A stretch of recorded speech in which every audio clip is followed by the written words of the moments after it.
This is the Double A Balls Podcast with your hosts. See, now we're spitting hot fire, Andy. Woo! Andrew Romanella. I like that. That's what I'm talking about. I'll be the best cheerleader. Father Time apparently doesn't know Tom Brady's address. And Anthony Rinaldi. Love the hardwood. That's my passion. Houston, they don't have a problem. Listen, you don't even have to listen. Now it's time for the show. You for real? All of this for me?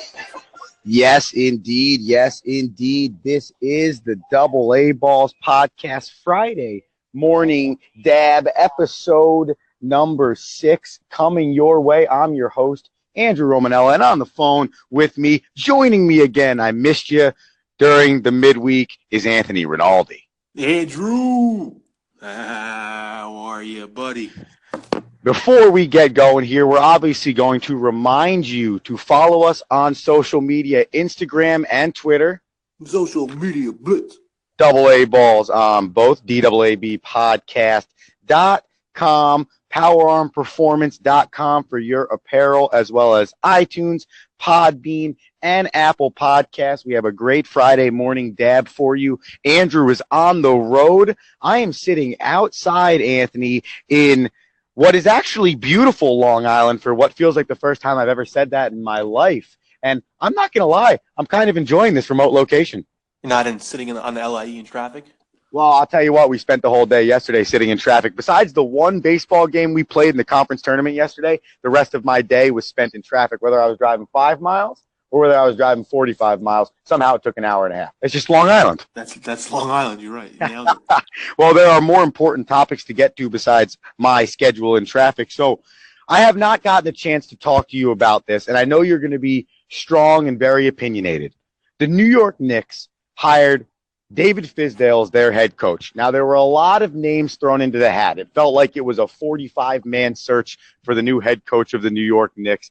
Mark Jackson being the highest name on that list. You heard a little bit about David Blatt. And then they finally fall on the shoulders of David Fizdale. Anthony Rinaldi, what is your immediate reaction? Well, first, let me just tell you, it wasn't 45 candidates, Andrew. It was only 11. All right. We narrowed down the search to 11 unlucky candidates. And no, listen, I mean, obviously, when you get an opportunity to coach the New York Knicks, regardless of if they're good, bad, or indifferent, I'm pretty sure the going census was that the Knicks didn't pick Fizdale, but Fizdale chose the Knicks. It seems that way because there was quite a few job openings, and I'm sure he was a top candidate for all of them. But when it comes down to it, he even said it himself. He's like, you strive to, everybody wants to coach in New York.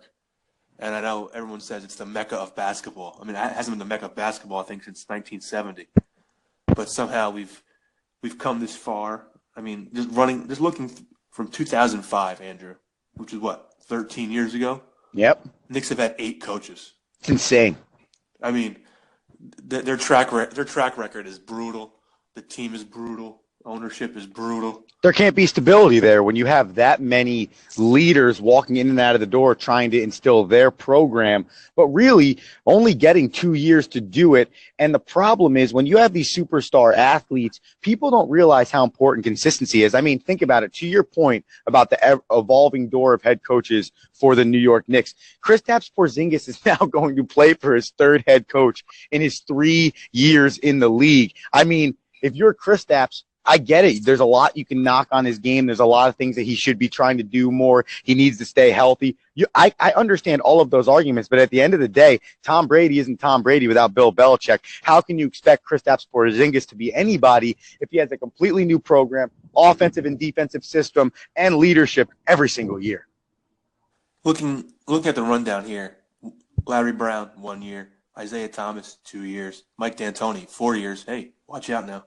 Mike Woodson, 2 years. Derek Fisher, 2 years. Kurt Rambis, basically half a season or a season. Jeff Hornacek. And then a defensive coordinator, whatever that is in basketball. Right, in basketball, exactly. And they didn't even play defense. They were ranked. Yeah, and they're terrible. I think they were ranked 23rd or something. He had one job. Yeah, and asking the Knicks to play defense is like asking me to knock down a jump shot regularly. Not going to happen. Same page. And listen, I find it funny that they hired Fizdale and they gave him a 4-year contract. Chances are he won't be here in 2 years. But to give a guy only 4 years, and I think the first 2 years, maybe even the third year, is going to be part of a rebuild. It has to be. Because Kristaps probably is not coming back till at least midway through next year.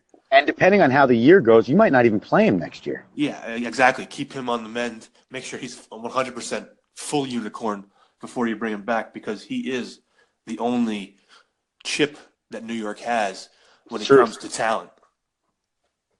And we could thank Phil Jackson for that, because Donovan Mitchell and Dennis Smith Jr., either or, could have been a Knick.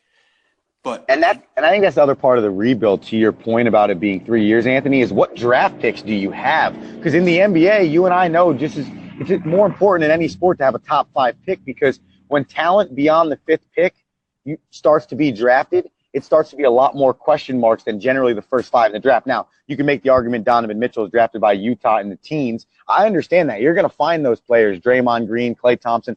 I get all of those guys. But the majority in the NBA is drafting the top 5 picks. And I just don't see – well, the Knicks don't have that pick this year.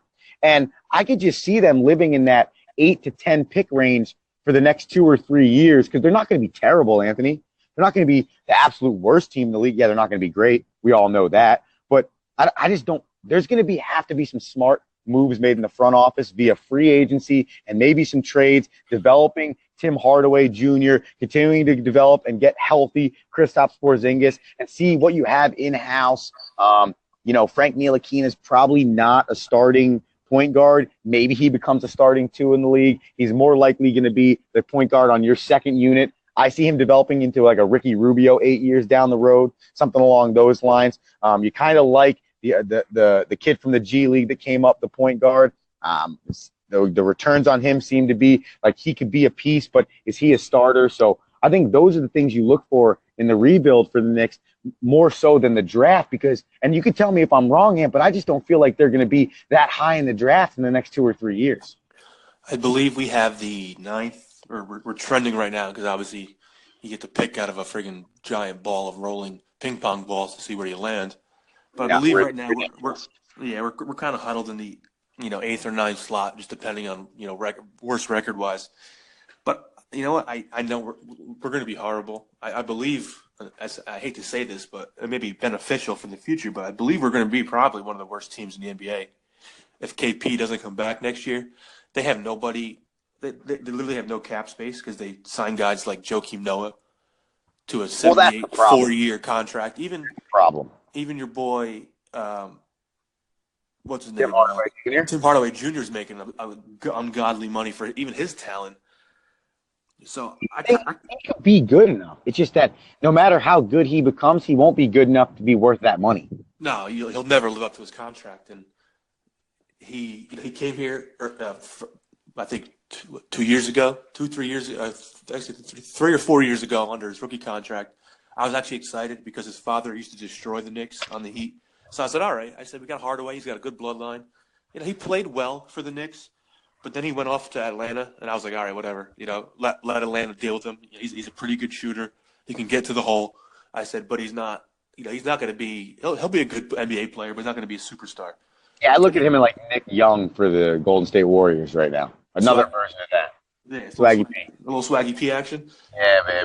Did you hear Fizdale was calling Lance Thomas his Draymond Green? Yeah, I'm glad you just said that, because I read a quote before, and you mentioned the defense before, and talking about kind of the identity of this New York Knicks team and what David Fizdale wants to do. So this was the quote he had, and this is part of the reason why I think he's a great hire, because one, I think he's a young enough coach that you could literally look at this situation and say, if this is done correctly, you could see the next Greg Popovich in the NBA, because he is young enough. 2, he's a Mike Woodson disciple, because Mike Woodson is the last guy to bring the Knicks to the playoffs and win a playoff series. He understands how to handle the New York Knicks and how to handle the media. So that's his mentor. And lastly, because of this, and this is what David Fizdale said the other day on his style of play for the New York Knicks. I want to establish a top-ranked defense, a fast defense, a disruptive defense, a versatile defense, a loud defense, one that sparks offense and gets us into the open court. And once we do have to settle in on offense, that is, play a really free-flowing, open space offense that everybody gets involved in sharing the basketball. You have to love hearing that. Oh, please, NBA sharing the basketball. You don't see that very often unless you're the Golden State Warriors, if you're Houston, or if you're, I think, San Antonio. I feel like those three teams epitomize the word, ball movement. But more so than that, it's the fact that he said the word defense 5 times in the first sentence of that statement in every different adjective you could possibly think of. Top-ranked, fast, disruptive, versatile, loud, sparks offense. That is today's NBA, and what I feel like is the Knicks have been stuck in 2011, 2012 style of the NBA, and they haven't found a way to catch up to the new era of basketball, which is it's going to be a track meet. You need 10, 11 guys deep that all can hit a three-pointer, that all can run up and down the floor. More times than not, if you don't have a very solid small lineup to throw on the floor for a given 12 to 15 minutes in an NBA ball game, that could be the 12 to 15 minutes you lose the game with the amount of high-volume threes and athletes that are in the NBA right now. Yeah, and going back to the original hire, David Fizdale, because like you said, I know a lot of people were clamoring for the homegrown Mark Jackson. Even I know David Blatt was getting serious consideration. And, frankly, I think either one of those candidates would have been good. I'm excited to see Fizdale because, like you said, I think he's 43, so he's young. He's definitely a player's coach. He had a great track record in Atlanta with Mike Woodson. He was under the tutelage of Eric Spoelstra down in Miami, where he won 2 championships. And then he kind of got a raw deal out in Memphis, where he turned them around.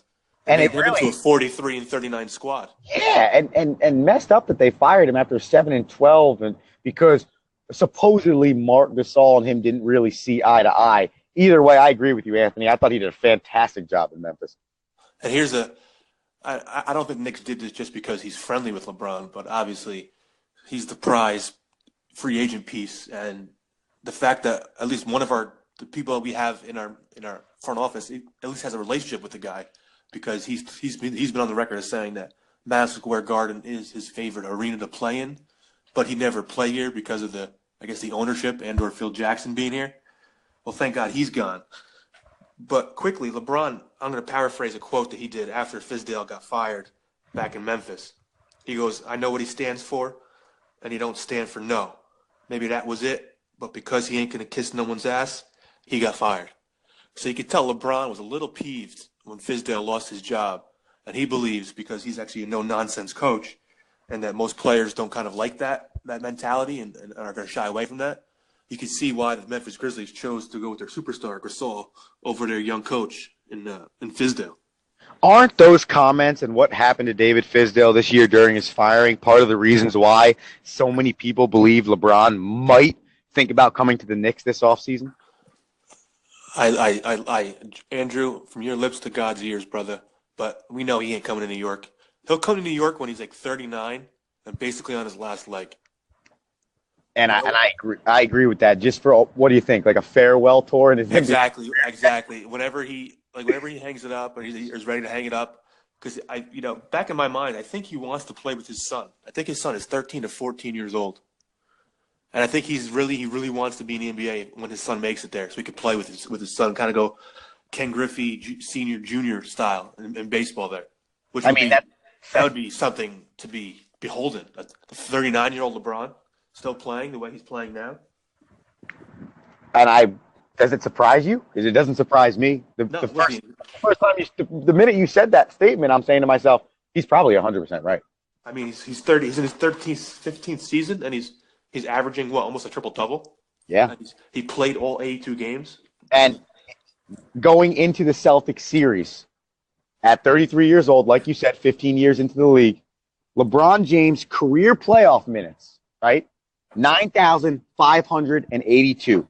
The entire Celtics roster combined, 8,015 playoff minutes. Think about that. Well, as we're not to segue or spoil the DAAB, but I know we want to discuss kind of a who's who of NBA players. Who's the best? All right, so let me tee it up for you, Anthony. Because I had a quick little nugget for you as well with those numbers. I just wanted to throw at you. Oh, throw it out there, then I'm going to tee it up for you like we're on the Like we're on the 16th hole at TPC Sawgrass. You mean 17? I'm gonna dunk one right in the water. 137, either pitching wedge or a 9-iron. I ain't coming nowhere near that green, Andrew.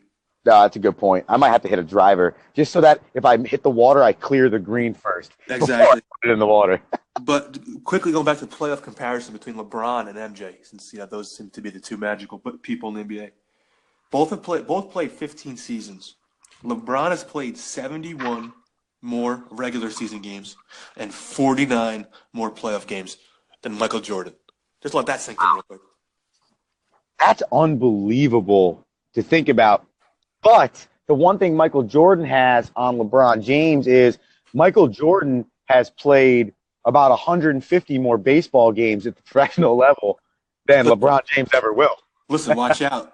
I'm not sure if you saw this, Andrew, but down in Philadelphia, The Iron Pigs, I did see that. the AAA squad is calling out that they want to pick up LeBron. If you didn't get a chance to see the billboard that they put up and then the tweet that they sent out, go check out the Lehigh Valley Iron Pigs Twitter. It is hilarious. They said essentially that if LeBron James wants to become Michael Jordan, the next thing he has to do is play a year of minor league baseball, and the Lehigh Valley Iron Pigs might as well be the place to do it. So you said it was a segue. I said I'd tee it up for you.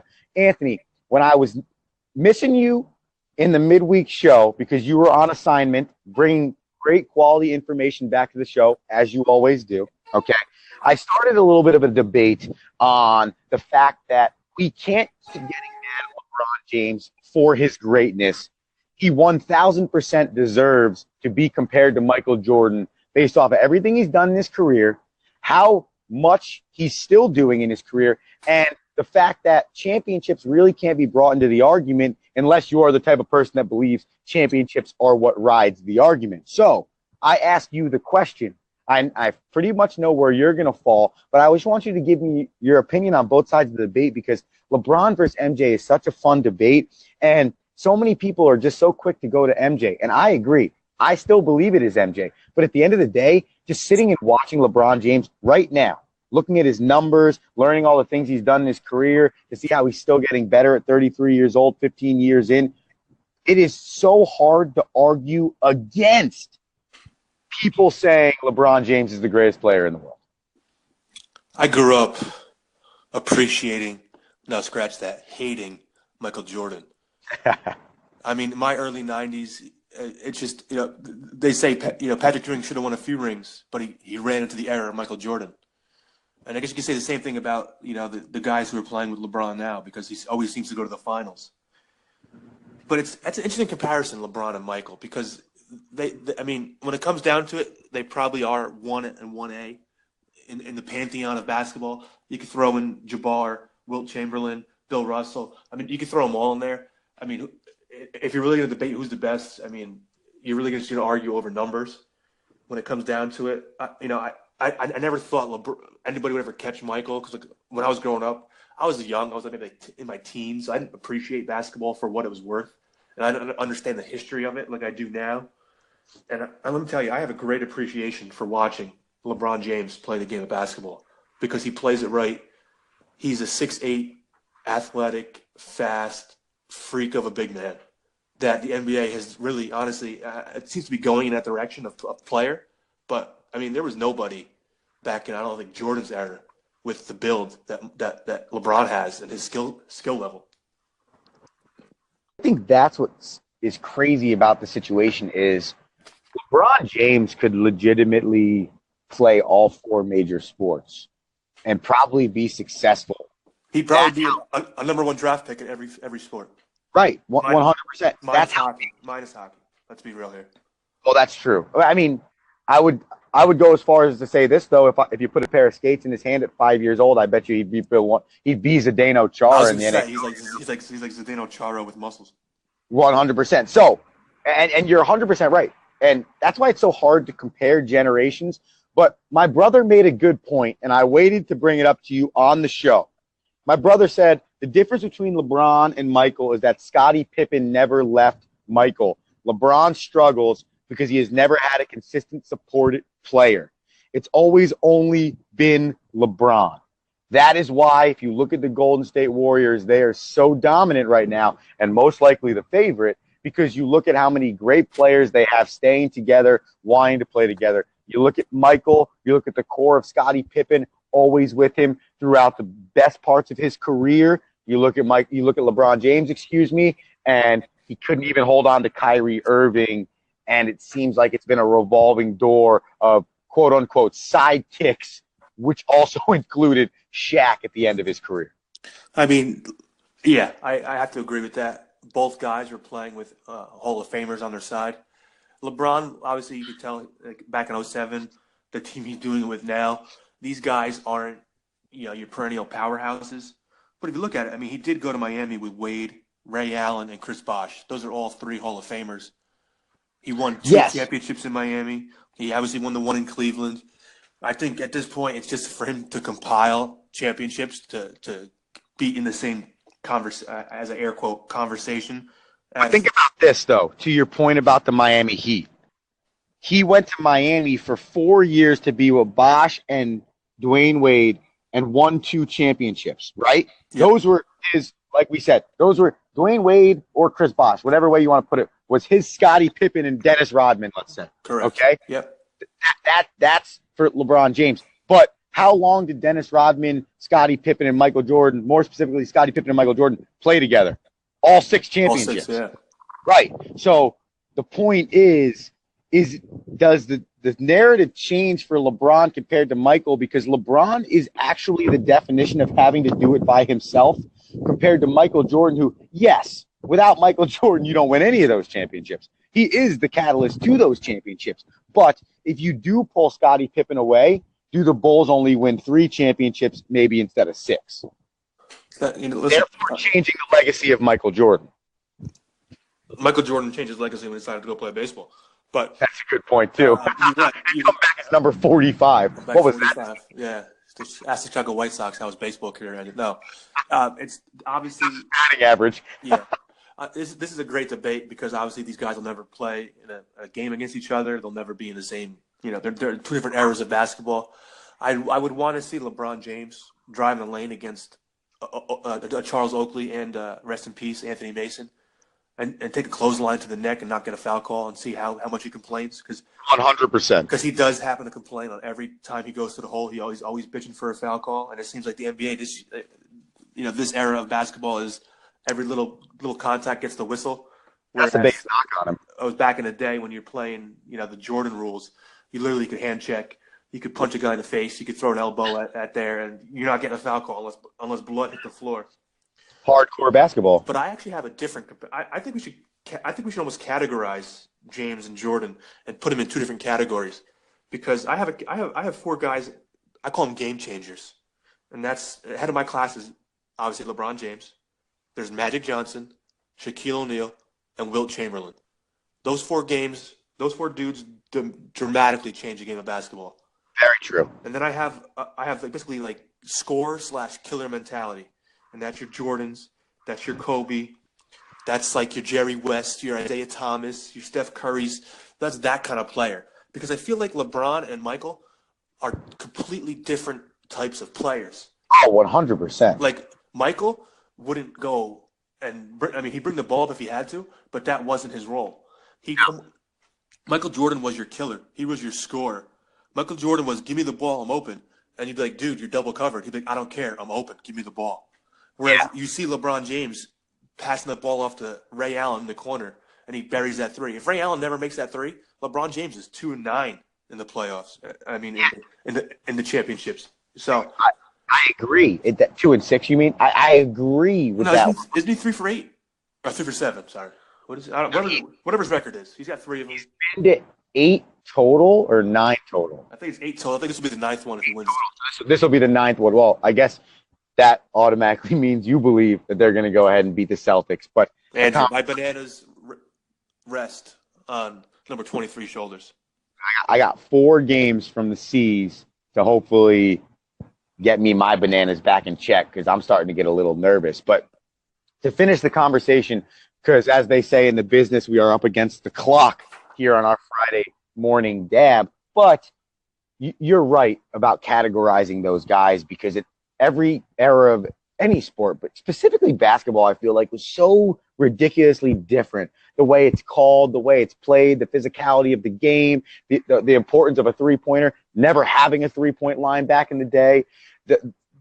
Everything has changed so dramatically. But to your point, those 3 or 4 guys you mentioned were game-changing players. And to me, and we've had this conversation before, if you want to be an all-time great, you have to change the game. You have to affect the game in some type of way.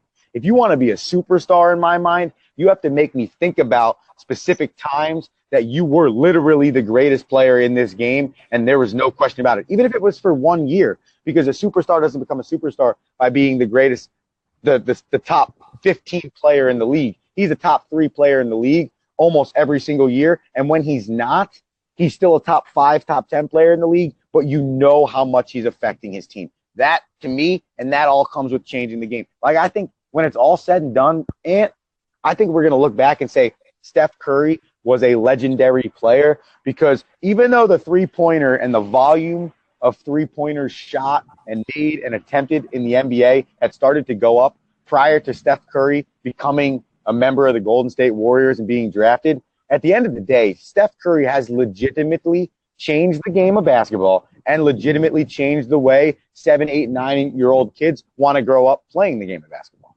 One pick away were my New York Knickerbockers. God damn it. 2009. Listen, 2009 is going to burn me. David Fizdale is going to be the guy to change that. So we did not get a chance to talk about it on today's Friday Morning DAAB, but we will touch on it on our midweek show coming up this week, episode 8 of the AA Balls podcast. But you have the Cavaliers, squaring off against the Boston Celtics. That series starts on Sunday. And then you have the Golden State Warriors teeing off against the Houston Rockets. That series starts on Monday. And just to throw a little bit of a tidbit in there, this is the first time the Golden State Warriors have not had home court advantage in the playoffs since round 1 of 2014, right before they became the Golden State Warriors we know today. So something to look forward to this midweek podcast. Anthony Rinaldi, I'm very happy to have you back. I missed you. I love you. And I'm just happy you're in the co-host seat with me again. Listen, I appreciate you filling in. As you said, I was on assignment. I was down in Nashville, beer bonging a beer out of a catfish. Didn't work out for the Predators. Did not work out for my Predators. They're going home. Glad to be back. Can't wait for the midweek show. We got a lot of basketball, as usual, talk about. How about my Yankees? They finally lost. Didn't think that was going to happen again this year. But it was a tough loss. I thought we were coming back. It was 4-4. I'm like, oh, we're coming back. I'm like, Boston's got to be shaking right now. I saw it coming. But then, of course, listen, it's not going to win them all. But we got to talk about that hot baseball in New York, because the Mets, buddy, I don't know what's happening. How do you have a lineup card malfunction? Give me 4 more days, please. It's still too hard. How does, Andrew, as a coach of baseball, how does that make you feel when your team screws up the lineup card? It makes me really sad, because it's simply this. The lineup card in the dugout is printed. The lineup card that's handed to the umpires is handwritten. The one that was handwritten by Mickey Callaway, whoever he gave that third copy to print out and hang up in the dugout, was not appropriately copied, and that is most likely the reason why that happened. And that makes me really sad, because in my opinion, Ian, if I'm the manager of the New York Mets, if I'm anybody in the New York Mets, and that's my job, that 100% never happened. So who knows? Maybe I'll get a promotion going into next year. Put in the resume. I put mine in for the Knicks head coaching job, but I guess I didn't get it. One of 45 interviews you did not get. Of course, follow us on Twitter. Follow us on Instagram. Social media blitz. At AA Balls on both DAABpodcast.com. Subscribe, rate, iTunes, Podbean, Apple Podcast, and, of course, PowerArmPerformance.com for your gear, for your apparel. My name is Andrew Romanella. That is my co-host, Anthony Rinaldi. Tell your friends. Enjoy your weekend, everyone. We are the AA Balls podcast. This is the Friday Morning DAAB, and we are out.